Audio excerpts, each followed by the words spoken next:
everyone, it's me Gani and you guys are watching me on Learning for Life. Well, आज की video में we are going to start with chapter number 3 of Civics Class 10th ICSE जो कि है Prime Minister and the Council of Ministers. Chapter 1 को and 2 को we have done in very complete detail. Full videos I have uploaded on my channel. First chapter के 3 parts करवाए हैं, बहुत detail में हर एक चीज़ को कवर करवाया है. Second chapter I made you do in the one shot lecture and it was like the best video you can watch for the second chapter, president wala. And now today we are going to start with the third chapter, that is prime minister and council of ministers. So before starting हमें इतना पता होना चाहिए, जो prime minister है that is the real head या जिसे हम कहते हैं फंक्शनल हेड, क्योंकि उसकी ही जो बात है वो सारी जगह चलेगी. And the president, even the president works according to the prime minister on the advice of prime minister. साथ ही साथ we can say that the prime minister is elected directly by people, right. तो इसलिए उसे हम real या functional head भी कहते हैं. अब बात करते हैं जितना सिलेबस में है, we will strictly move according to the syllabus. हम कुछ ज़्यादा एक्स्ट्रा नहीं करने वाले हैं, ठीक है. जितना आईसीएसई के सिलेबस में बताया गया है हम उतना हम कवर करेंगे. स्टार्ट करेंगे अपॉइंटमेंट से, because that is the very first topic. So the prime minister is elected by the appointed by the president. अब इस टाइम पे जो प्रेसिडेंट इलेक्ट करेगा, so the president cannot arbitrarily elect appoint the president. Artificially मतलब ये नहीं है कि अपनी मर्जी से किसी को भी इलेक्ट किया जाए. He have to see who has the clear majority in the house, who has won the Lok Sabha elections. तो जो लोकसभा का इलेक्शन जीतेगा उस पार्टी के हेड को प्रेसिडेंट क्या करेगा, अपॉइंट करेगा. इलेक्ट नहीं करेगा, इलेक्ट पीपल करेंगे, अपॉइंट करेगा president of India. And in case there is no clear majority, कोई भी क्लियर मेजोरिटी, कोई भी पार्टी को पर्टिकुलर मेजोरिटी नहीं मिल रही है, इन दैट केस क्या होने वाला है, जो हमारा प्राइम प्रेसिडेंट है वो उस पार्टी को चूज करेगा जो अपनी लोकसभा में मेजोरिटी प्रूव कर सकती है, या दो पार्टीज को ज्वाइन करके जो भी पार्टी एक क्लियर मेजोरिटी फॉर्म करेगी उसके हेड को प्रेसिडेंट प्राइम मिनिस्टर की तरह अपॉइंट किया जाता है. So the prime minister is appointed by the president. The president cannot act arbitrarily in the appointment. I told you कि वो easily अपनी मर्जी से किसी को भी नहीं बना सकता है. और according to the convention, the president invites the leader of the majority party और the group in the Lok Sabha. I told you कि जो भी मेजोरिटी, जिसके पास भी मेजोरिटी सपोर्ट, मेजोरिटी वोट्स होंगी उसके पास जाएगा. The members of the majority party और the group elect the leader to be appointed as the prime minister. And the president when appoints him as the prime minister when there is no single party of absolute majority. तो यहाँ पे वो जो president है वो अपनी discretionary power को use करता है जब कोई भी पर्टिकुलर पार्टी क्लियर मेजोरिटी को जीतती नहीं है, ठीक है. अब आ जाते हैं काउंसिल ऑफ मिनिस्टर्स के पे सीधा. तो आर्टिकल 75 आपको बताना है कि काउंसिल ऑफ मिनिस्टर्स के बारे में बात करता है. नॉर्मली जो मेंबर्स ऑफ पार्लियामेंट है वो हमारे काउंसिल ऑफ मिनिस्टर्स होते हैं. काउंसिल ऑफ मिनिस्टर्स को कौन हमारा अपॉइंट करता है, अगेन प्रेसिडेंट अपॉइंट करता है, but he appoints it on the advice of prime minister, ठीक है. साथ ही साथ अब क्या बात है कि जो हमारे मेंबर्स हैं काउंसिल ऑफ मिनिस्टर के, those are generally the members of parliament, ठीक है. जनरली पार्लियामेंट के जो एमपीज हैं, हमारे मेंबर्स ऑफ पार्लियामेंट एमपीज हैं, राज्यसभा लोकसभा, उनमें से कोई ना कोई बंदा होगा. लेकिन by chance if there is a person who is appointed as the member of council of ministers, लेकिन appointed as council of minister, लेकिन वो किसी भी हमारे हाउस का मेंबर नहीं है, पार्लियामेंट का मेंबर नहीं है, एमपी नहीं है, तो what we are going to do, उससे 6 मंथ्स का टाइम पीरियड दिया जाता है. Within 6 months of the parliament working and everything, उससे कहीं ना कहीं से इलेक्शन जीत के अपने आप को मेंबर बनाना पड़ता है हाउस का, ठीक है. सो विद इन 6 मंथ्स वो चीज़ होनी चाहिए. So in case of a non-member is appointed as a prime minister, he or she must be elected or nominated to the parliament within 6 months from the date of appointment, ठीक है. तो by chance अगर कोई ऐसा member हमारा बन रहा है मिनिस्टर जो कि पार्लियामेंट का पार्ट नहीं है, तो ही मस्ट बी अपॉइंटेड और नॉमिनेटेड और elected within 6 months of the dates of joining, ठीक है. इतना क्लियर हो गया. तो साथ में आ जाते हैं हमारे काउंसिल ऑफ मिनिस्टर. जो काउंसिल ऑफ मिनिस्टर है उसे हमने 3 पार्ट्स में डिवाइड किया गया है. एक कैबिनेट मिनिस्टर है, एक हमारा मिनिस्टर ऑफ स्टेट आता है, then we have the deputy ministers.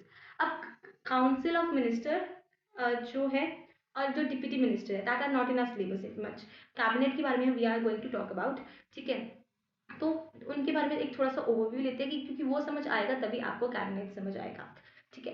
तो कैबिनेट के बारे में हम डिटेल में बात करते हैं इन जस्ट फ्यू मिनट्स। सबसे पहले कैबिनेट का आपको बताता हूँ जी, cabinet is the smallest party, smallest group of ministers को हम कैबिनेट कहेंगे। They are the senior most ministers, ठीक है, सबसे हायर पोजीशन पे है, स्मॉलर पार्टी है, बहुत नंबर उनका कम रहेगा और उनके पास इंपॉर्टेंट पोर्टफोलियोज हैं, ठीक है, so they hold the important portfolios in the government, ठीक है, उनके पास इंपॉर्टेंट चार्जेस हैं और वो हम अपनी जो कैबिनेट की मीटिंग्स हैं उन्हें अटेंड करते हैं। वेरएज अगर हम आ जाएं हमारी दूसरी टाइप पे, that is ministers of state. Ministers of state क्या है?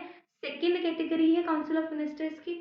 नंबर टू, दे मे और may not have their portfolio individual charge portfolios, मतलब उनके पास हो सकता है कोई पर्टिकुलर पोर्टफोलियो है या नहीं है, इंडिविजुअल है चार्ज या नहीं है, वो चांस है। Generally they work under the cabinet, cabinet के अंडर वर्क करेंगे। And the last point is they do not attend the meetings of cabinet unless and until they are called for it. तो जब तक उन्हें specially बुलाया नहीं जाता है वो नहीं अटेंड करते हैं, they are not allowed to attend, ठीक है। उसके बाद हमारा जो लास्ट पॉइंट है that is deputy ministers. Deputy ministers क्या है? That are the third category, the lowest category. उनका वर्कलोड कम होता है, they do not have any kind of portfolios, individual charges नहीं है, they assist the cabinet ministers and the ministers of state, साथ ही साथ they assist them and they work according to them, simply. अब आ जाते हैं कैबिनेट के पास। कैबिनेट हमारा जो इंपॉर्टेंट पार्ट है जो सिलेबस में है, ठीक है। तो कैबिनेट में क्या करने वाले हैं? कैबिनेट वो एक पर्टिकुलर सीनियर मोस्ट मिनिस्टर्स हैं जो कि बहुत इंपॉर्टेंट है if we talk about according to the government. अब ये बहुत ज़्यादा इंपॉर्टेंट है, इनके पास पर्टिकुलर पोर्टफोलियोज है, जैसे मैंने कहा इंडिविजुअल चार्जेस हैं, तो इनकी पर्टिकुलर डिग्रीज है ना, कौन सी हो सकती है? दैट इज डिफेंस हो गया, हमारा फाइनेंस हो गया, फिर हमारी क्या कहते हैं इमरजेंसी के हिसाब से हो गई, कोई होम मिनिस्टर हो गया। तो इनके पास इंडिविजुअल चार्जेस, इंडिविजुअल पोर्टफोलियोज है, इंपॉर्टेंट पोर्टफोलियोज हैं, ठीक है। और एक के पास एक से ज़्यादा भी हो सकते हैं। रेलवे जैसे एग्जाम्पल आप ले सकते हो, रेलवे मिनिस्टर्स वगैरह के एग्जाम्पल आप ले सकते हो। उसके बाद आ जाते हैं कैबिनेट पे। अब कैबिनेट की बात करते हैं तो इन डिटेल बात करें तो अगर फॉर्मेशन की, तो कैबिनेट क्या है? एक स्मॉल ग्रुप ऑफ लीडर्स है, स्मॉल ग्रुप ऑफ पीपल है, important body of senior leaders है, ठीक है। And they are included in the council of ministers, इन काउंसिल ऑफ मिनिस्टर्स का ही पार्ट है cabinet. And now they hold important portfolios and decide the major policies of the government. I told you important portfolios कौन से हो सकते हैं? Railways, defence, finance, हमारे होम मिनिस्टर्स, ये सारे इंपॉर्टेंट पोर्टफोलियोज में आ जाएंगे, ठीक है। They decide the major policies of government, government की जो कौन सी मेजर पॉलिसीज है वो कैबिनेट ही डिसाइड करने वाला है। They are being trusted colleagues of prime minister, prime minister के स्पेशल लोग हैं, ट्रस्टेड लोग हैं, ट्रस्टेड जिनमें प्राइम मिनिस्टर पूरा ट्रस्ट कर रहा है कि अच्छा ये वाले अच्छे लोग हैं, इनको सब कुछ नॉलेज है, इनको ये, वो कैबिनेट मिनिस्टर्स में काउंट होंगे। From the nucleus of the administration, मतलब बहुत ज़्यादा इंपॉर्टेंट पीपल, न्यूक्लियस मतलब बहुत centre, the main important body, ठीक है। In fact cabinet is a pivot round, fixed people है। The whole administration revolves around the cabinet, हर कोई कैबिनेट के हिसाब से काम करेगा, ठीक है। कैबिनेट टेक्स इंपॉर्टेंट डिसीजंस और जो डिसीजंस आगे फिर वो बाकी मिनिस्टर्स को प्रोवाइड करते हैं, ठीक है। अब appointment of the cabinet, cabinet को अपॉइंट करता है Prime Minister selects the most senior, trustworthy, best people of the government, ठीक है, and advises the president to appoint. तो अपॉइंट प्रेसिडेंट ही कर रहा है, बट किसकी एडवाइस पे, किसने सिलेक्ट किसने करके दी है? प्राइम मिनिस्टर ने सिलेक्ट करके दी है, ठीक है। एंड देन वो एडवाइस, प्राइम मिनिस्टर के एडवाइस पे प्रेसिडेंट जो है वो अपॉइंट कर रहा है। देन आ गया टर्म ऑफ ऑफिस। तो इनकी टर्म ऑफ ऑफिस कितनी है? 5 years है। जनरली जितना लोकसभा का टर्म ऑफ ऑफिस है उतनी ही इनकी टर्म ऑफ ऑफिस रहेगी। सेकेंड थिंग इज कि they remain in office until and unless the pressure of president, जब तक प्लेजर ऑफ प्रेसिडेंट है, प्रेसिडेंट खुश है उनसे, they are going to remain in office.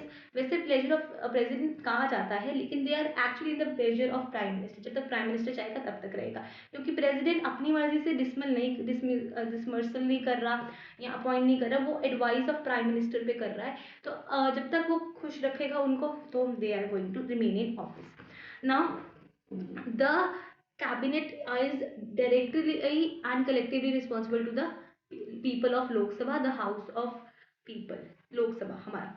कैसे? अगर कोई एक बंदे ने भी कोई प्रॉब्लम की है, कोई गलती किया, the whole cabinet has to resign, ठीक है।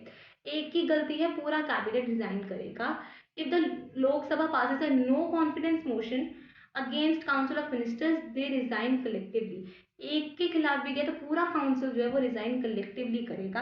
The ministers are collective responsible to Lok Sabha. I told you, हर मिनिस्टर जो कलेक्टिवली रिस्पॉन्सिबल है, अगर किसी एक के खिलाफ भी हुआ तो पूरा का पूरा काउंसिल रिजाइन करेगा, ये नहीं कि सिर्फ वो एक बंदे को छोड़ के जाना पड़ेगा। Second is, before a minister enters upon his office, वो दो ओथ्स लेते हैं, एक ओथ ऑफ ऑफिस, एक ओथ ऑफ सिक्रीसी। अब एक ओथ ऑफ ऑफिस क्या है? ओथ ऑफ ऑफिस ये कहती है कि ट्रू फेथ एलिगेंस हमें अपने कॉन्स्टिट्यूशन के हिसाब से करना है, हम हमारी कंट्री की अपहोल्ड करेंगे सॉवरेनिटी एंड इंटीग्रिटी, और साथ में फेथफुली कॉन्स्टेंटली डिस्चार्ज करेंगे अपनी ड्यूटीज, किसी को एक्स्ट्रा वो फेवर नहीं देंगे या फियर नहीं करेंगे या इलविल के एक्शंस नहीं करेंगे। सेकेंड जो ओथ ऑफ सिक्रेसी है, सिक्रेसी का ओथ क्या है कि जो भी पार्लियामेंट जो हमारा डिस्कस होगा मीटिंग्स में, हम उसे रिवील नहीं करेंगे बाकी लोगों को अनटिल एंड अनलेस कोई वो हमें डिसमर्सल के लिए या अपनी ड्यूटीज को डिस्चार्ज करने के लिए किसी को देना पड़े तब तक, ठीक है। Otherwise, they are not going to reveal their policies of the government, anything to anyone. That is the oath of secrecy. Secrecy मतलब secret. They are going to keep the secrets. ठीक है। उसके बाद आ जाते हैं, every minister must be a member of the house of the parliament, जैसे मैंने आपको बताया। अदरवाइज अगर नहीं है तो he has to be elected और nominated within the 6 months of joining, ठीक है। And then salaries of allowances of ministers such of the parliament, time to time कौन डिटरमाइन कर रहा है? लॉ डिटरमाइन कर रहा है हमारा कैबिनेट का, ठीक है। Then powers and function of cabinet, very important topic in the syllabus. अब कौन सी पावर्स हैं और फंक्शंस हैं हमारी कैबिनेट के? अब यहाँ पे आपके पास 4 पावर्स आती हैं, एडमिनिस्ट्रेटिव, लेजिस्लेटिव, एग्जीक्यूटिव भी आएंगी एंड इमरजेंसी मेन आती हैं। हाँ, legislative, administrative, financial and emergency, तो 4 पावर्स आते हैं। सबसे पहले एडमिनिस्ट्रेटिव पावर्स, ये वो ही पावर्स हैं जो हमने प्रेसिडेंट वाले चैप्टर में पढ़ी थी, जस्ट थोड़ी सी मोल्ड की हुई हैं, रेस्ट इज सेम। तो एडमिनिस्ट्रेटिव लेजिस्लेटिव पावर से स्टार्ट करें, सॉरी एडमिनिस्ट्रेटिव से स्टार्ट करते हैं। एडमिनिस्ट्रेटिव में क्या है? पॉलिसी मेकिंग की पावर आएगी सबसे पहले। तो cabinet formulates both external and domestic policies, दोनों एक्सटर्नल पॉलिसीज और डोमेस्टिक पॉलिसीज कौन बना रहा है? हमारा कैबिनेट बना रहा है। एंड ये कौन से टॉपिक से बनाएंगे? डिफेंस, इकोनॉमिक पॉलिसीज हो गई, रूल के रिलेटेड पॉलिसी होगी स्टेट में, फॉर्मेशन ऑफ कोई नया लॉ बनाना है, नई स्टेट्स बनानी है, तो यहाँ पे ये पॉलिसीज क्या बनाएगा? कैबिनेट बनाएगा। और यहाँ पे हमने इंडिविजुअल मिनिस्टर्स रखे हुए हैं, like finance minister, railway minister, home minister, ऐसे तरीके के मिनिस्टर्स प्रेजेंट होते हैं। Second is implementation of policies, अब पॉलिसी बनी है तो इसे इम्प्लीमेंट भी करना किसका काम है? कैबिनेट का काम है। So once a policy decision is taken by the cabinet on any subject, it is conveyed to the Ministry of State, Ministers of State, and the deputy ministers by the concerned ministry. Now अब अगर कोई मैंने policy बनाई, policy बन गई, अब ये मेरा काम है, कैबिनेट का काम है कि वो काउंसिल ऑफ मिनिस्टर्स में जितने बाकी दो कौन से पॉइंट्स है, मिनिस्टर्स ऑफ स्टेट है, डिप्टी मिनिस्टर्स है, बाकी मिनिस्टर्स भी जितने भी हैं हमारे, उन्हें कन्वे करना कि ये लॉ बना है, इसके अकॉर्डिंगली वर्क करना है। ये किसका काम है? ये कैबिनेट का काम है, ठीक है। And then coordinate the functioning of various ministers, मतलब मैं उन्हें बात कहूंगी कि अच्छा ऐसे हो रहा है, ये हो रहा है, ये हमने लॉ बनाया है, you have to work according to this. So the cabinet coordinates the working of various departments of the smooth implementation of government policies, तो ताकि गवर्नमेंट की जो पॉलिसीज है वो इक्वली स्मूथली वर्क करवाए, तो कैबिनेट क्या करेगी? हर किसी को हमारा कोऑर्डिनेटली करेगी कि तूने ये काम करना, तूने ये काम करना, तूने ये काम करना, ऐसे जो हमारे वर्क्स हैं वो असाइन करेगा कैबिनेट, ठीक है।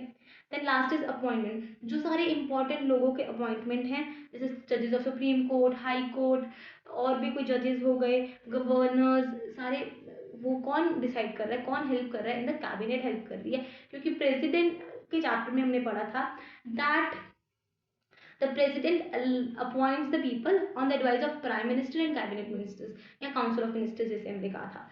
तो क्या हो रहा है कि प्रेसिडेंट जो भी कर रहा है वो उनकी एडवाइस पे कर रहा है, इसलिए इनकी एडवाइस बहुत ज़्यादा इंपॉर्टेंट है in the appointment of any one, ठीक है। उसके बाद आ गया legislative powers, legislative means law making powers, ठीक है। अब लॉ मेकिंग पावर्स में सबसे पहले क्या होगा? Introduction of bills. तो कैबिनेट जो है वो इनिशिएटिव लेती है लेजिस्लेशन में, और इंट्रोड्यूस करती है बिल्स को। 95% ऑफ बिल्स कौन इंट्रोड्यूस करता है? कैबिनेट इंट्रोड्यूस करता है। The legislative proposals the cabinet are form are called official bills. जो कैबिनेट बिल्स फॉर्म करेगी उसे कहेंगे हम official bills. These bills are given priority over the private bills. जो कैबिनेट ने फॉर्म किया दैट आर ऑफिशियल बिल्स, और उनने वाले ऑफिशियल बिल्स को प्राइवेट बिल्स जो दूसरे ऐसी बिल्स हैं उनसे ज़्यादा प्रायोरिटी दी जाती है। ठीक है, अब कौन से बिल्स वो लेजिटिमेट्स देगी, इंटीमेटम्स देगी पार्लियामेंट को कि नहीं हमने ये वाला बिल दिया था, इसको पहले काम करो, बाकी बाद में करेंगे। ठीक है, देन सोर्स ऑफ इंफॉर्मेशन। जो हमारे मिनिस्टर्स हैं और जो ये सारी सेक्रेटरीज सारा कुछ होगा आर कंसर्न डिपार्टमेंट्स, जो कि लोकसभा में जो भी क्वेश्चंस हैं उन्हें जवाब देंगे, क्योंकि people of house of people है, पीपल को ये डायरेक्टली रिस्पॉन्सिबल है। तो जो भी क्वेश्चंस लोग पूछ रहे हैं, लोकसभा में क्वेश्चंस पूछे जा रहे हैं, उनका आंसर कौन देगा? वो कैबिनेट देगी हमारी। ठीक है, कैबिनेट मिनिस्टर्स हमें आंसर्स देंगे। Then amendment to the constitution. The cabinet is instrumental in planning and moving the amendments.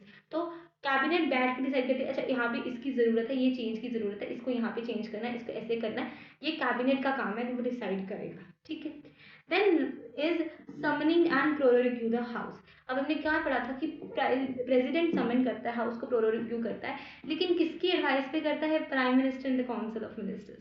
Simple वही चीज़ है, although the houses are submitted by the president, initiative in this matter is taken by the ministry of parliamentary affairs. और ये कौन करता है? Advice करता है prime minister and the council of ministers. फिर उसके बाद प्रेसिडेंट का special address, this is very important. So the cabinet prepares the president's special address to the parliament. उन्हें स्पेशली ऑफिस में बुलाता है, कॉल करता है। The cabinet thus sets forth legislative program at the commencement of the first session of the Lok Sabha and after each general elections of the year and everything। तो ये भी हमने पढ़ा था कि जो प्रेसिडेंट है ये presides over the first election after the general election of Lok Sabha and the first election of every year. तो वो कौन बुला रहा है प्रेसिडेंट को? प्रेसिडेंट को कैबिनेट जो है वो बुलाते हैं। सो दे give special address, they invite the president to attend the lok sabha meeting या जो पार्लियामेंट के सेशन को अटेंड करने के लिए। then we have issuing ordinances, the cabinet also advises the president to issue ordinances when parliament is not in session। हमने ordinance पढ़ा था क्या होता है। अब ऑर्डिनेंस प्रेसिडेंट इशू करता है, बट ये किसकी एडवाइस पे इशू करता है? Again prime minister and cabinet की एडवाइस पे प्रेसिडेंट जो है वो हमारा ऑर्डिनेंसेस को इशू करेगा। ठीक है, अब आ जाते हैं फाइनेंशियल पावर्स के ऊपर। फाइनेंशियल पावर्स की जहाँ तक बात है, फाइनेंशियल पावर्स में आपको तीन चीज़ें पढ़नी है, बजट और एक हमारा मनी बिल वाला पॉइंट आ जाएगा और finances of the government. Simple, budget क्या था? टोटल सम ऑफ हमारा एक्सपेंडिचर एंड द सैलरी। ठीक है, तो मेनली ये क्या कैबिनेट इंट्रोड्यूस करता है? द फाइनेंस मिनिस्टर जो है हमारा वो प्रिपेयर करेगा एनुअल बजट, जिसमें एस्टिमेट होगा इनकम और एक्सपेंडिचर का, जैसे मैंने बताया ईच ईयर। तो budget is passed by the parliament, budget pass parliament करेगी, लेकिन फाइनेंस मिनिस्टर बनाएगा। और फाइनेंस मिनिस्टर किसका पार्ट है? फाइनेंस मिनिस्टर पार्ट है कैबिनेट का।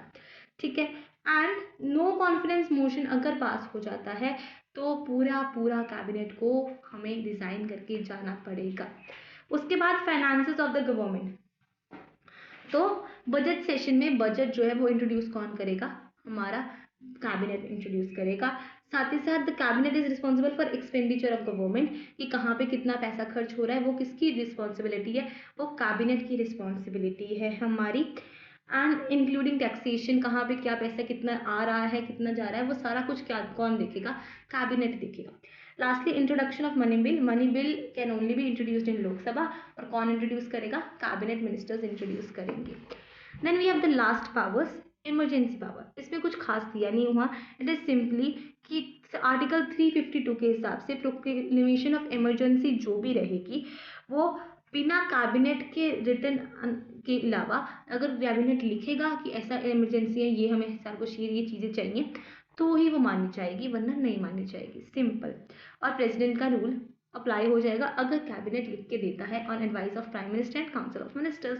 सिंपल। तो दिस पावर्स जो भी थी वो रेपिटेशन थी जो हमने प्रेसिडेंट वाले चैप्टर में, यूनियन पार्लियामेंट वाले चैप्टर में स्टडी किया था। ठीक है, उसके बाद आ गए position and the powers of prime minister. अब क्या है, प्राइम मिनिस्टर जो हमने पढ़ा था, प्रेसिडेंट जो है वो एक नॉमिनल हेड है, लेकिन जो प्राइम मिनिस्टर है that is the functional head, real head, because he is directly elected by the people.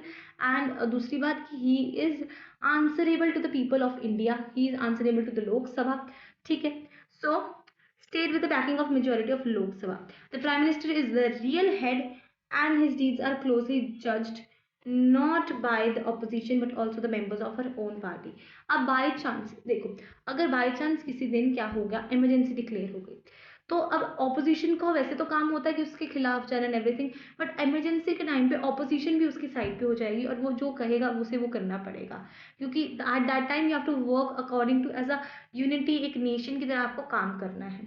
ठीक है, now prime minister and the president दोनों के बीच में क्या रिलेशंस हैं।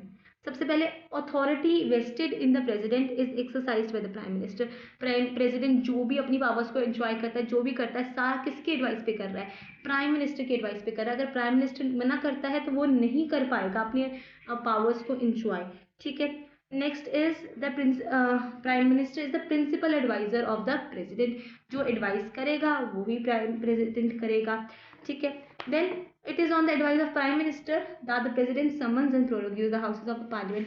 वो किसके एडवाइस पे बुला रहा है, प्राइम मिनिस्टर के एडवाइस पे बुला रहा है। और लोकसभा को डिसॉल्व भी किसके एडवाइस पे करता है, प्राइम मिनिस्टर के एडवाइस पे करता है। Then he chooses the ministers, appoints the जजेस of supreme court, high court, subordinate courts, किसके एडवाइस पे, प्राइम मिनिस्टर के एडवाइस पे। फिर इंपॉर्टेंट पोस्ट को अपॉइंट करना, कुछ ज़्यादा इंपॉर्टेंट मेंबर्स को नॉमिनेट करना, वो किसके एडवाइस पे कर रहा है, प्राइम मिनिस्टर की एडवाइस पे कर रहा है। ये जो प्राइम मिनिस्टर है वो हमारा एक प्रेसिडेंट और कैबिनेट मिनिस्टर्स के बीच का लिंक की तरह एक्ट करता है। ठीक है, so he acts as a link between the president and the council of ministers. Constitution जो बताता है कि ये प्रेसिडेंट की, प्राइम मिनिस्टर की ड्यूटी है कि वो प्रेसिडेंट और काउंसिल ऑफ मिनिस्टर्स के बीच में कम्युनिकेशन कराए, दोनों के बीच में बातें कराएं। तो he acts as a link और वहाँ पे प्रपोजल्स देता है। ठीक है, then prime minister, the president can ask the council of ministers to reconsider any matter, but जो प्राइम मिनिस्टर कहेगा उसकी बात को ही आगे माना जाएगा। ठीक है, prime minister is the chairman of the cabinet. ये इससे मैं क्या बताना चाह रही हूँ, we are going to start the next topic that is prime minister and the cabinet. Prime minister और कैबिनेट के बीच में क्या हमारा what we call as relation है। ठीक है, सबसे पहले तो leader of the cabinet, prime minister is the head of the cabinet, is the chairman of the cabinet. इसे इलेक्ट ही प्राइम मिनिस्टर करता है, सिलेक्ट प्राइम मिनिस्टर करता है हर एक मेंबर को कैबिनेट के।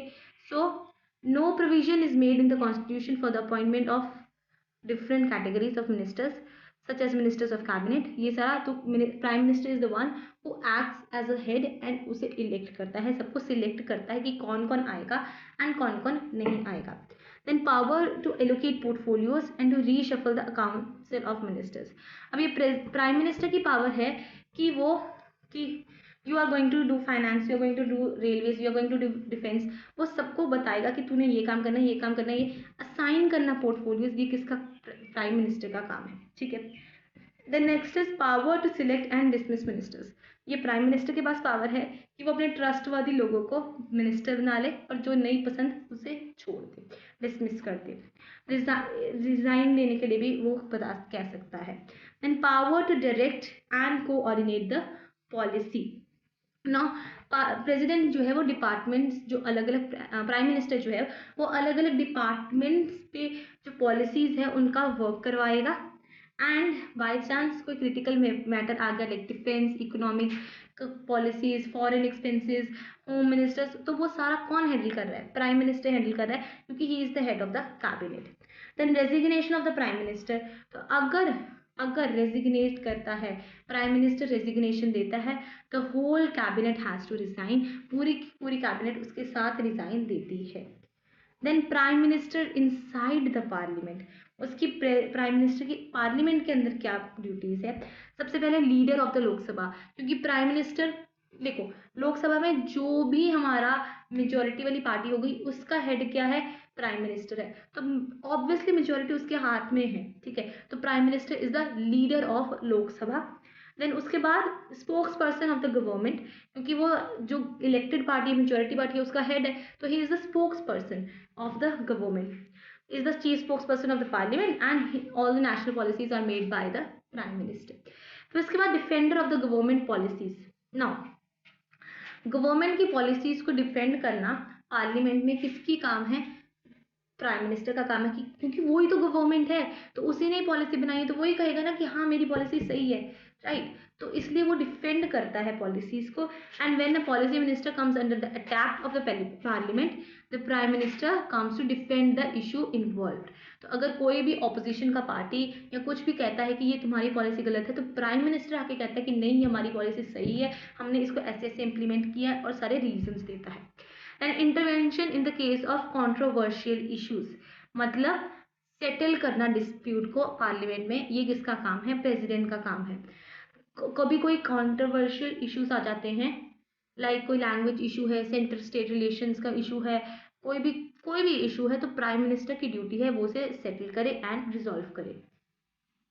Then we have prime minister as the leader of nation.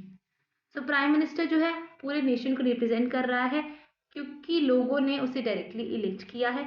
Then next is during national crisis, कोई war आ गई या ऑपोजिशन पार्टीज हैं, तो वो जो ऑपोजिशन पार्टीज हैं वो भी प्राइम मिनिस्टर को सपोर्ट करनी स्टार्ट कर देगी. देन उसके बाद the prime minister decides what kind of relations India would have with other countries, कि कौन सी कंट्रीज के साथ अच्छे रिलेशंस रखने हैं, कौन से इसके साथ अच्छे रिलेशंस नहीं रखने. Then next is the Prime Minister tries to protect the interest of the country in the international forums.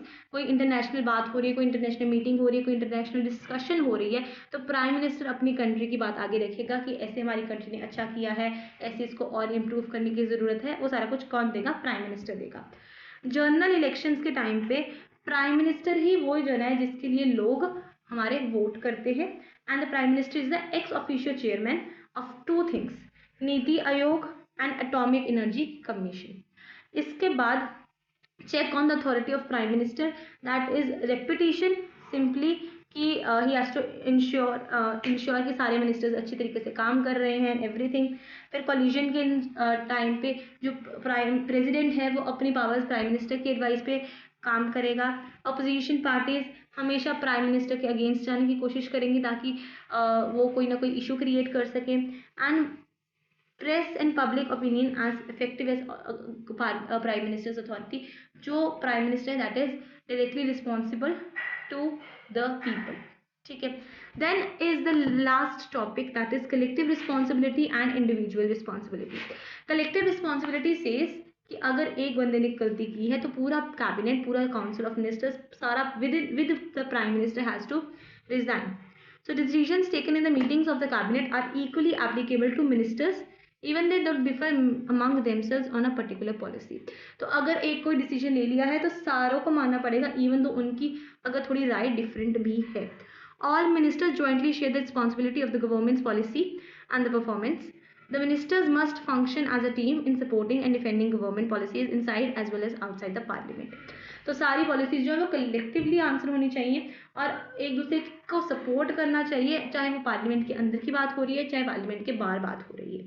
And a vote of no confidence against one person, one minister is the vote of no confidence against the whole ministry. मतलब अगर एक के against हमने vote डाली है no confidence की, तो पूरी की पूरी मिनिस्ट्री के against vote of no confidence pass हो जाती है and the whole ministry including the prime minister has to resign. Then individual responsibility क्या है कि प्रेसिडेंट जो है वो इंडिविजुअल रिस्पॉन्सिबिलिटी होल्ड करेगा मिनिस्टर्स की, क्योंकि उसने उसे अपॉइंट किया है. चाहे उससे एडवाइस किसकी थी? प्राइम मिनिस्टर की, बट इंडिविजुअल रिस्पॉन्सिबिलिटी किसकी रहेगी? प्रेसिडेंट की रहेगी. They hold the office during the pleasure of the president. तो मिनिस्टर्स तब तक रहेंगे जब तक प्रेसिडेंट खुश रहेगा and may be dismissed by him और हर on the advice of prime minister.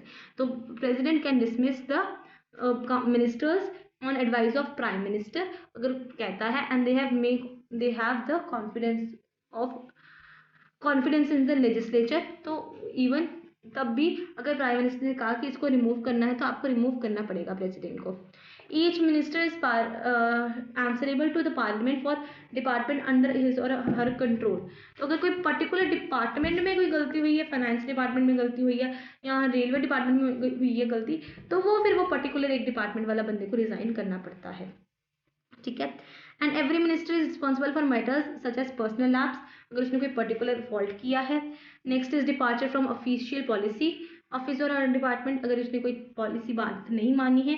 Breach of oath of secrecy, अगर कोई उसने सीक्रेट रिवील किया है। There are many occasions when a prime minister has own responsibility of mistakes or shortcomings and has to resign. By chance कोई ऐसी चीज़ हुई है जिसमें सिर्फ एक ही बंदे की गलती है, इवन दो हम कलेक्टिव रिस्पॉन्सिबिलिटी कहते हैं, बट कई बार ऐसी भी चीज़ें होती हैं, कुछ पर्टिकुलर हमारी प्रोविजंस हैं कि अगर ये गलती हुई है तो वो पर्टिकुलर सिर्फ एक बंदे को रिजाइन करना पड़ता है। And that is about the chapter. With this we complete the chapter Prime Minister and Council of Ministers. I hope you have cleared the chapter. You have any queries in the comment section, tell me, and I'll see you guys in the next one. Till then, bye bye. Thanks for watching. Bye guys.